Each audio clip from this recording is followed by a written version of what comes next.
Assalamualaikum warahmatullahi wabarakatuh teman-teman. Jumpa lagi bersama saya Anton. Masih di pembahasan soal P3K keperawatan.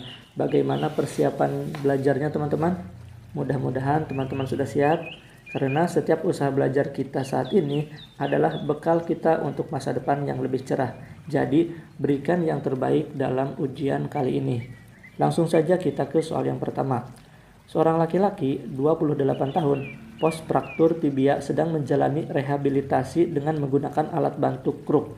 Perawat mengajarkan pasien cara untuk turun tangga dan saat ini pasien sedang berdiri dengan posisi tripod.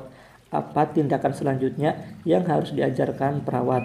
A. Kruk ditempatkan ke anak tangga. B. Gerakan kaki yang cedera ke depan. C. Berat badan bertumpu pada kaki yang tidak cedera. D. Berat badan bertumpu pada kruk. Atau E. Kaki yang tidak cedera sejajar di tangga dengan kruk. Kira-kira yang mana teman-teman? Mari kita bahas prosedur turun tangga menggunakan alat bantu kruk. Yang pertama, klien berdiri dengan posisi tripod. Yang kedua, berat badan bertumpu pada kaki yang tidak cedera. Yang ketiga, kruk ditempatkan ke anak tangga, transfer berat badan ke truk. Yang keempat, gerakan kaki yang cedera ke depan.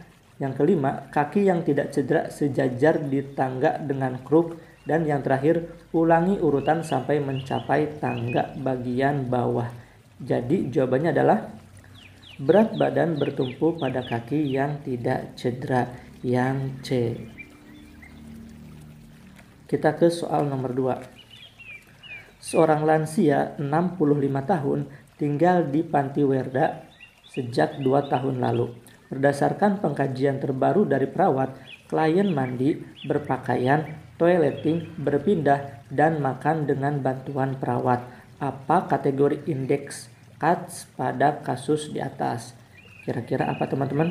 Kita bahas saja satu persatu.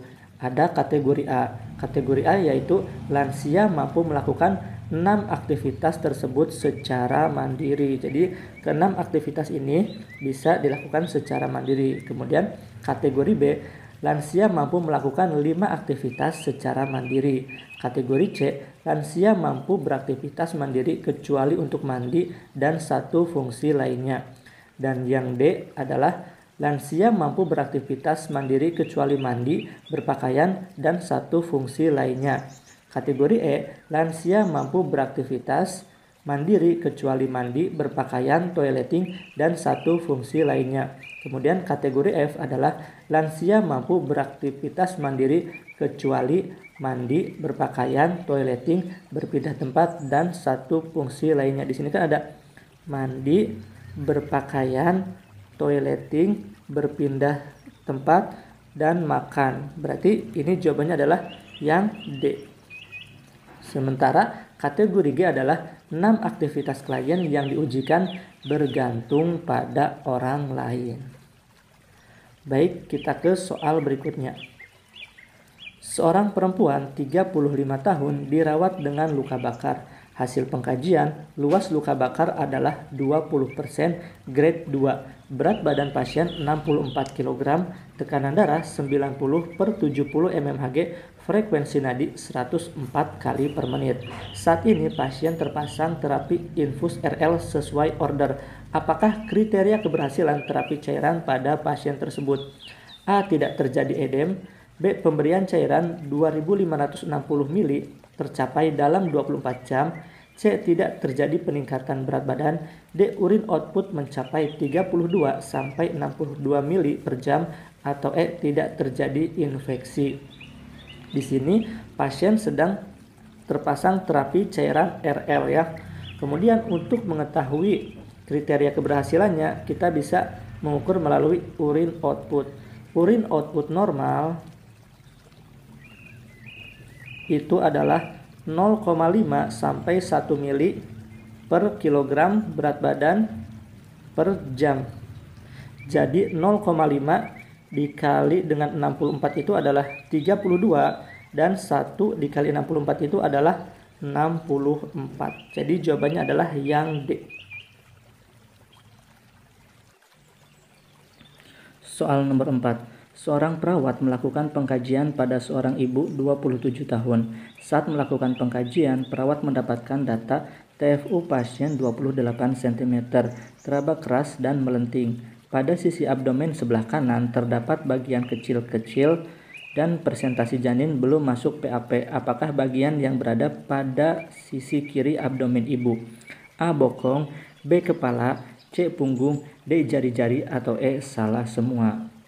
Dari hasil pemeriksaan abdomen pada sebelah kanan terdapat bagian kecil-kecil. Ini menandakan kalau di sebelah kanan itu adalah jari-jari atau ekstremitas. Jadi presentasi janin yang di sebelah sisi kiri abdomen itu adalah punggung, yang C.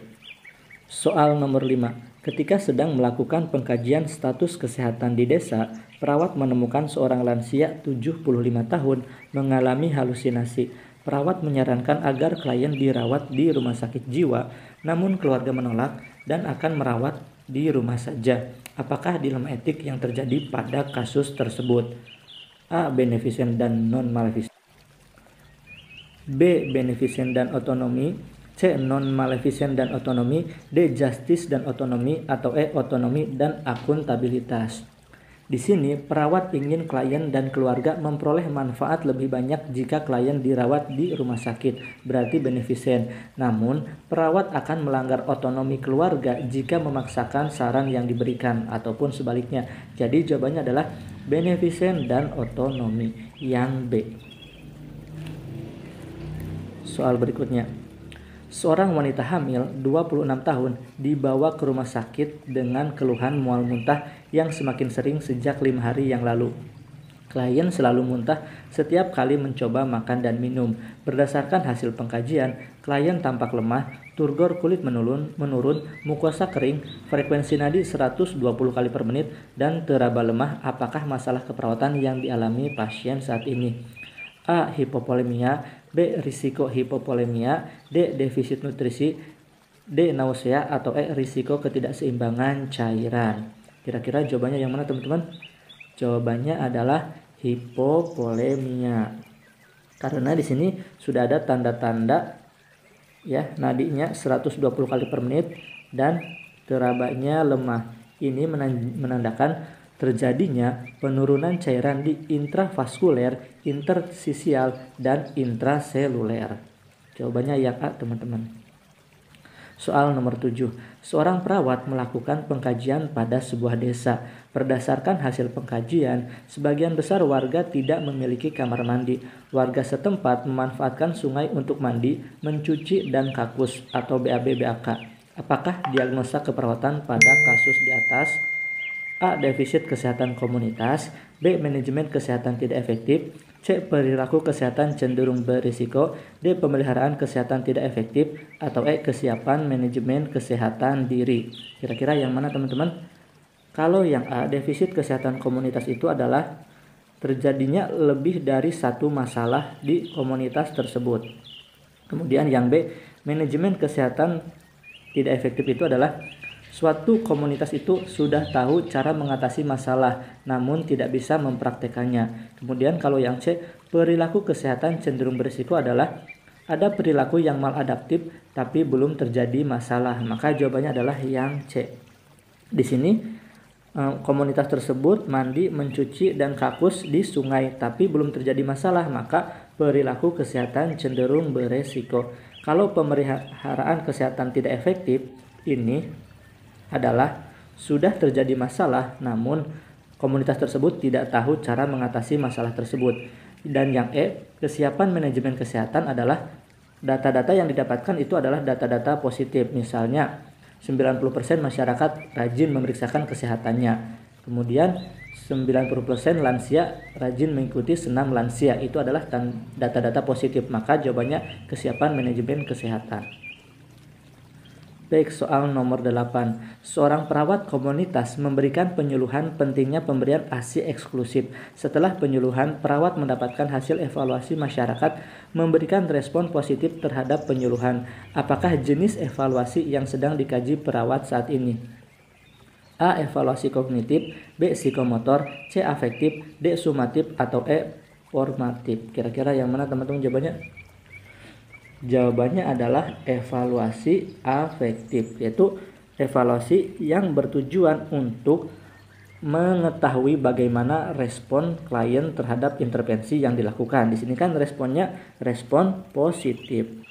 Kalau evaluasi kognitif itu untuk mengetahui pengetahuan klien ya. Misalnya klien mampu menyebutkan cuci tangan 6 langkah. Kalau psikomotor itu adalah ke perilaku. Misalnya klien mampu memperagakan cuci tangan 6 langkah dengan benar. Kalau sumatif itu adalah evaluasi menyeluruh. Misalnya 95% warga setelah diberikan evaluasi cuci tangan, mereka melakukan cuci tangan 6 langkah dan 5 moment.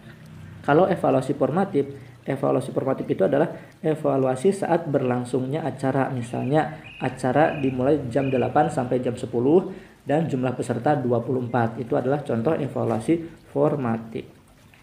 Soal nomor 9. Seorang perempuan baru saja melahirkan 3 hari yang lalu. Saat ini klien terlihat cemas karena ASI sulit keluar. BAK bayi kurang dari 8 kali. Bayi sering menangis saat disusui. Apakah tindakan keperawatan yang tepat pada kasus di atas? A. Berikan terapi intravena. B. Mengajarkan untuk mengoleskan ASI sebelum dan sesudah menyusui. C. Ajarkan pijat oksitosin. D. Reduksi ansietas. Atau E. Manajemen stres. Di sini didapatkan data ASI sulit keluar, maka untuk merangsang pengeluaran ASI, intervensi yang diberikan adalah ajarkan pijat oksitosin yang C. Soal berikutnya. Seorang perempuan 19 tahun dibawa ke rumah sakit dengan keluhan diare sejak 3 hari yang lalu. Diare yang terjadi pada pasien disertai dengan muntah. Hasil pengkajian didapatkan data pasien lemah, wajah pucat, turgor kulit menurun. Hasil pemeriksaan didapatkan tekanan darah 90/60 mmHg, nadi 90 kali per menit, natrium 120 mili ekuivalen per liter. Apakah tindakan yang tepat dilakukan perawat? A. Kolaborasi pemberian furosemid. B. Batasi jumlah cairan masuk. C. Kolaborasi pemberian NaCl 0,9%. D. Anjurkan diet rendah garam. Atau E. Kolaborasi pemberian D5NS ya. Kira-kira yang mana teman-teman jawabannya? Di sini natriumnya rendah ya, hiponatremi, karena normalnya itu adalah 135 sampai 145. Maka jawaban yang tepat adalah kolaborasi pemberian NaCl 0,9%. Baik teman-teman, itu saja yang bisa saya sampaikan. Semoga bermanfaat. Kita bertemu lagi di video selanjutnya. Wassalamualaikum warahmatullahi wabarakatuh.